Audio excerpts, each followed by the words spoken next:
Samantha! Can you talk to me for a little bit? Tessa, perfect timing. I'm just on my break. What's up? So, I'm at your place right now, and we need to talk about, well, the chaos here. Wait, what? You're in our house? How on earth did you get in? Chill, the door was locked. I used the spare key you guys gave me, remember? Spare key? I don't recall giving you one.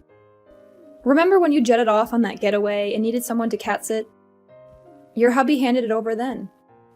Oh, vaguely. But didn't he ask for it back? Nope, we never talked about it again. Anyway, forget the key. Your fridge is what's bugging me. You're at work and there's nothing prepped for dinner. I make dinner fresh when I get home. Beats reheating stuff, don't you think? Sure, if you had the time. But you're clocking out at the same time as my son. Can you actually rustle up a decent meal that quick? Sometimes I prepare ahead, sometimes I don't. He's cool with it either way. Your freezer's empty too? What's the plan for tonight? Oh, my husband's on chef duty tonight. He's grabbing groceries after work. Both of you cooking? And you've roped my son into this too? Yeah, we're a team. We both have jobs, so we share the kitchen duties. Excuse me? Since when does my son play house chef? You know there are roles in a marriage, right? Look, we've talked it over. It was his idea to share the load, and honestly, his cooking's to die for. This is utterly irrelevant, Samantha. I gave my blessing to your union with my son under the impression that you would be his rock, his unwavering support system, ensuring his happiness was paramount. And now I stand here, feeling utterly deceived by your actions. But Tessa, it's about mutual support in this household. We've chosen to stand shoulder to shoulder, sharing life's burdens equally. And I abhor that very notion. Yet this is our home, not yours. Within these walls, we are free to live as we choose, without the need for your approval or oversight. That may be, but today you will assume the role of chef. It's your duty to prepare a meal for him. Could we perhaps discuss this with my husband first? After all, it was his initiative. In fact, why don't you address your concerns with him directly? Especially since you seem so perturbed by his involvement in the kitchen. Are you truly considering defying the wishes of your husband's mother? It's not defiance I'm advocating for. It is a recognition that the ancient notion of women's sole purpose being to serve men in the home is outdated. Outdated? Samantha, I have neither the time nor the patience to school you on the fundamentals of family dynamics. You will heed my instructions or you will face the consequences. Henceforth, I shall make it my daily duty to oversee your culinary efforts. You intend to come here every single day? Indeed, it has become a necessity. I must ensure that you're preparing the most nutritious meals for my son, to keep him robust and in good health. I refuse to allow you to serve him anything that's been frozen or is less than wholesome. If you wish to spare me the inconvenience of this daily supervision, then I suggest you start fulfilling the role of a wife as I envision it, and allow my son the comfort he deserves. Hey Samantha, do you not have any ice cream here? I haven't been buying ice cream for a little while now. Neither of us have been eating it lately, so there's no point in having it when it'll probably go to waste getting freezer burn. Then when you finish work today, make sure to buy some ice cream to bring home. And it can't be any of that cheap stuff, okay? I want it to be the most expensive stuff they have at the store so that I know it's good quality. And that I ask you to buy you 2 tubs of it. I want there to be enough for me as well. And my son deserves ice cream at all times because that's his favorite treat. Tessa, does this mean that you're back inside our house again? I am, but what does that mean to you? My husband told you to give them that duplicate key back, didn't he? Have you still not given it to him? What's wrong with me holding on to it longer?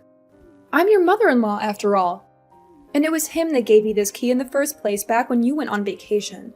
And that was because we were both gone for a while and needed someone to check up on the house and our cat. But right now, you keep coming to our house every single day. And you just coming in like that all the time is a bit embarrassing. I'm sorry, but you're really going to have to give that back to us and stop intruding on our lives, okay? And just tell me outright that I'm causing you troubles, okay? But look, Samantha, I'm not going to stop coming to your house whenever I want. Until you've proven to me that you can make meals for my son every day and good meals at that. I'm going to have to keep coming back to check up on you. And since you told me your concerns, I've been making food for him every day. I don't think I've eaten any of his cooking for a week now because of the changes you've asked for. I've even gotten all the things I need to make him some chili tonight for dinner. Well, about that, I threw all the ingredients in that away.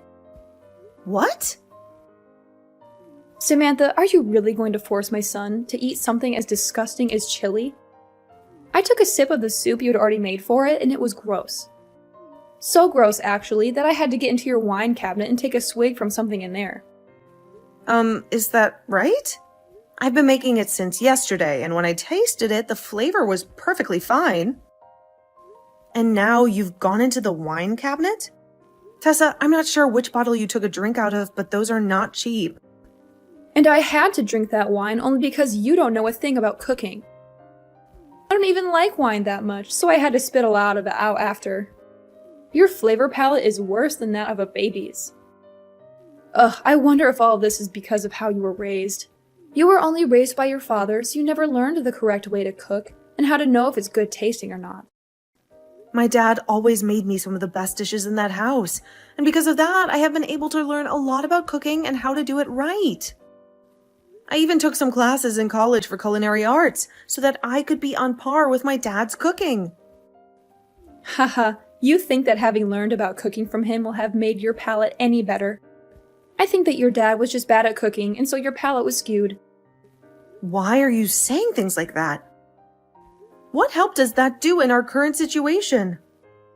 I'm sorry, but I'm not cooking food for you in my house, am I? So stop complaining about it all and just go home. None of this is affecting you in any way, so stay out of our business, please. Well, I'm telling you right now that I'm here to help you do your job, right? I've been thinking this about you for a while now, but although you are my son's wife, there is nothing about you that makes you worth being married to. So if you'd like me to start thinking differently of you, then maybe it's time you start doing things for me too. Is this your reason for throwing out today's meal? That couldn't be my reason for it. Don't think of me as some kind of monster, okay? That is very rude of you. I went and tasted that food for your sake and my son's. I'm afraid of you feeding my son garbage. And garbage needs to be thrown out because it cannot be saved. But was there any point to throwing out the food and ingredients that I have already put together for tonight? Even if you don't want my husband eating that chili, I would have still eaten it. I don't like people wasting food like that when the prices of it all are going up. If I weren't to throw it out now, I'm sure you would have forced my son to eat it when I'm not around. And my son is far too nice a man to tell you to make him another dish when the food you've cooked is so bad. So I just saved him today from having to worry about throwing up all over the dining table. Then why not next time you and I work together to cook something up for dinner? That way you can show me how to cook a proper meal, and you can see what your son says about it in person. Why should I have to cook with you? My husband tells me that my cooking is delicious. I hear from him every time. I'm sure that he's happy with what I cook and he says thank you for it. So I want to see if what you helped me make is any better. I've noticed, though, that you always head home right before my husband gets home, right? Well, if you're so confident that my husband doesn't like what I make, then you throw it out in front of him and see what he thinks. I have a job of my own, making food for my husband back home. I do not have the time to be around your house all dang day. Just like I have been, I'll be coming over every day to check what food you're making and see if it's any good, and any day that I'm not able to come over. Do not make my son cook for you. I'll ask him to make sure that you're staying in line, because the moment you take a step out of line, I'll be on you. Tessa, are you in our house right now? Yes, I sure am. And aren't you at work right now, though? How would you know that? I'm just getting into your house. Because I just saw you on the security camera to our house. No way, have you been watching me this whole time? I had the camera installed a while ago to watch our cat while we were at work. If you don't like being seen through it, then stop coming into our house uninvited. If you have the money to spend on a stinky cat, then you have the money to start saving for a baby, right? Well, you are always working alongside my son, so you could never have the time to have a baby. Don't tell me that you're the kind of person that doesn't want kids. I do want kids. Then why haven't you quit your job yet and stayed at home full time? I think that women are a lot more happy being at home, doing chores and raising kids rather than working a job. And I'd be happy if you left me to decide for myself when I want to have and raise kids. You saying things like that all the time will see your healthy eggs go to waste and rot away. You could have said that in a way that was a bit less horrific. Well, I'm just telling you the truth. The way I see it, and another thing. What the hell is this that you've made for dinner? It looks like something someone vomited out. Are you talking about the beef stew that I've made? That's it. When I got a glance of the nasty soup sitting in that bowl, I wanted to vomit.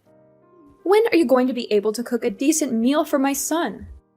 I'll throw this stew out as well for you today. When you get home today, you make something that's at least half decent for my son to eat. Huh? Is my husband not home right now? Huh? What do you mean? I'm talking about your son right now. He should be at work like you, right? Today is a Tuesday, so the two of you should be getting into another week of work. No, today he has the day off because he had to go to work extra late last week, and so was given the day off as a present. What? So you're telling me he's home right now? I'm sure that you're going to get upset when you hear this.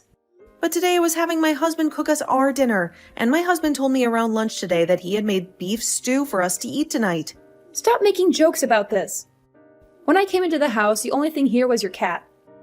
Are you trying to get me all worked up by making up lies like that? I knew it. Nope, I'm telling you the truth right now. There was just a noise. It's saying that you've seen my messages, but you're not replying to me. What happened to you? Could this mean that my husband really is there with you? Samantha, I have something that I'd love to talk with you about. Sure, what is it? Can you ask my son to take a look at some of the messages I've sent him for me? Look, I apologized to the both of you, didn't I? I even handed back that duplicate key to him. And I promised to never get on to you about anything I don't like ever again. So let's go back to how things were when you first entered my family and be happy together. Tessa, we told you the other day how the both of us feel right now about you, right? We said that we never want to have anything to do with you ever again. But I've learned a lot from what's happened. I think that I was just being a bit too aggressive with you about being my son's wife. A bit? No, actually, I was being very aggressive with you, wasn't I? I probably should have never thrown away your guys' cooking like that. And right now, I have a lot of regrets about all of that. Keeping our duplicate key? After we asked for it back and entering our house over and over uninvited was also pretty unacceptable of you. And after putting a lot of trust in you at first by letting you watch our cat while we'd been on vacation, it's a shame to see all of that trust ruined. So what you did was not okay by any means.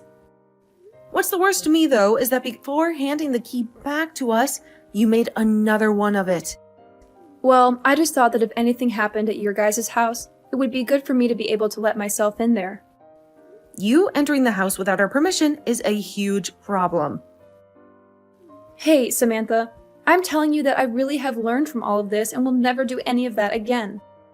So don't you think that going as far as cutting ties with me is harsh? Making a copy of the duplicate key so that you could still come into our house. And making comments about me and my cooking before throwing it out. And the last time you threw out your son's own cooking, thinking it was mine. You would never actually have tasted any of that cooking from the start, had you? You just wanted to use the reason that I cooked the food as your reason for throwing it out. That's not what happened then. Before, you were bragging a lot about your son, right? You said that your son could do anything, and everything he cooked was always delicious. You threw away his delicious cooking. Tessa, why would you do that if it was always supposed to taste good? Well, that last time, it didn't look all that appetizing. I'm finished here. I can see that no matter what I say to you, you have an excuse made up and ready to go after what has happened between us this time. I no longer enjoy being around you. I think from now on, I'll only accept your husband as my in-law. Don't say such heartbreaking things. Both my husband and son have already torn into me about this, and they aren't choosing to listen to what I have to say anymore. My husband isn't even talking to me anymore now. And it's been weeks now where he doesn't listen or say anything to me. Well, that's all because of how messed up you were when you started to come into our house uninvited and criticize your sons and my cooking. I did hear one thing, though. Samantha, you're pregnant now, right? That is right. I'm pregnant right now. But that has nothing to do with you. Well, Samantha, I was so worried about you because you focused so much on your job. And that's why I was always interested in the life that you and my son were making in that house. So I made that second duplicate key so that I could get into your house and check on you two. I just thought if you started making better food, it would benefit the both of you and any kids you have. I did all of that to give you a little advice. Advice? How is calling my food garbage and throwing it away giving me any advice? I think I was just struggling to say the right things to you. Even after my husband and father-in-law tore you a new one, you still haven't learned any lessons, have you? I have, and that's why I'm talking to you right now. This is all too strange, because for the last while now, all I've heard coming out of your mouth are sad excuses for why you did such horrible things. I'm sorry about that. I want to apologize to you for being so rude recently. So please try and find a way to keep my son and yourself from throwing me away. I'd love to be able to meet my grandchildren when they're born, and blaming everything on me like you guys are is too much. If you didn't want to be blamed for everything like you are now, then maybe you should have shut your mouth and been a responsible adult. We trusted you up until the point that you started entering our home without our permission. I was thinking that you and I could have become even closer then. However, you have shown us your true intentions from your actions and made it clear that you don't respect my husband and I. So I don't think I'm going to bother with you anymore. Is that so? Well, if that's the case, then I have something for you. After all of the apologies I've given to you, there has been no forgiveness. So I'm thinking that you're the messed up one in all of this. So I'm going to make it my main goal to fix that awful attitude of yours before I pass away. We aren't going to be seeing one another anymore. So, how are you going to fix my attitude? Could this mean that you made more than just one duplicate key that you're still holding on to? And what if I do have more? Do you have a problem with that? We changed our lock. Then I'll break in through your windows. You guys have a single-story house, so it's not hard for me to get in there. Stop that. We've already moved out of that house. So all you're going to be doing is getting into trouble with the law? Huh? You guys moved? Yes. We understand that you still knowing where our house was meant that there was a chance of you coming back. And we're going to be having our first baby here soon. So we'd like a place where we can focus on raising our baby with no outside distractions. Where did you guys move to? Are you brain dead, Tessa? Why would I tell you that? And don't bother your husband about it because he doesn't know the address either. And if you try to come to our house in any way, my husband is going to come to you and help you understand where the line is at. Samantha, I'm sorry. No matter what you try and say about things now, it's way too late. You even started saying that you'd go as far as breaking into our house through the window. At this point, even if you told me the best apology, I'm not going to let you near us. Well, that was just because I thought I was getting into a pickle with you guys there. That wasn't meant to be anything serious. I don't think anyone would mention something like that after already entering someone's home uninvited on multiple occasions. Samantha, I promise that I'll never do anything to hurt you guys ever again. I won't even be a bother to you both anymore. So can you find it in your heart to allow me one more chance to be your mother-in-law? That chance was me replying to your text today. I'm so sorry. I'm so freaking sorry. I know that you were always looked at so nicely by my husband and son, and that made me jealous to the point that I wanted to pick on you a little bit. So now you're just saying that all of those things you did to me and my husband were because you're a child? I get it. I was a real idiot back then when I did all of that. So please find any way besides throwing me away to deal with me. I'm going to make sure from now on to change my heart and become the best mother-in-law ever. No matter what you say to me, you are not going to change the idea that you cemented in my mind of you. I'm throwing out the trash here. You had your last chance a second ago to tell me that all of this was because you're a child. But instead, you wasted my time with all your crappy excuses. Well, your time is up now, and I need to make sure that my family never has to deal with you in the future.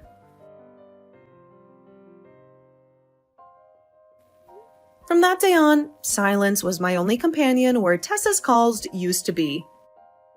I believe my message is clear. My decision is final, and no amount of flimsy excuses will sway me. So I cut her off. The very idea that someone would dare to copy a key to invade someone else's sanctuary was horrifying, and her audacity in criticizing me left me reeling. However, when confronted by both of her husbands, who expressed disdain for her actions, she began to crumble from her once respected role as mother-in-law, fear evident in her eyes.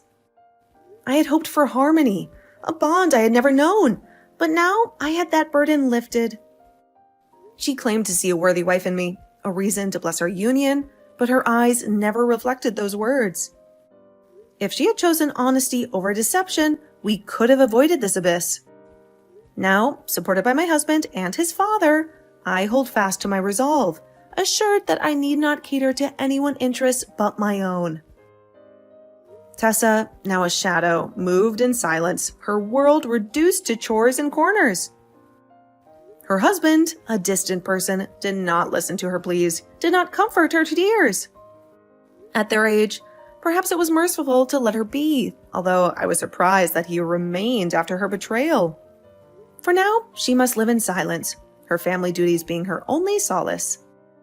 It's been months since we changed addresses, and as I begin maternity leave, I'm enjoying the calm before the storm of motherhood. Tessa won't enjoy the joy of being hugged by her grandson, but I will accept any olive branch offered by her husband. Right now, my focus is on the life I carry, the future I nurture. But time can soften the hardest of hearts, and perhaps Tessa will find her way back to us. For now, let's put such musings aside. My world narrowed to my husband, my unborn child, and gratitude for those who guided me here. As I journey toward motherhood, I will appreciate every helping hand, committed to being true to myself and those who I love.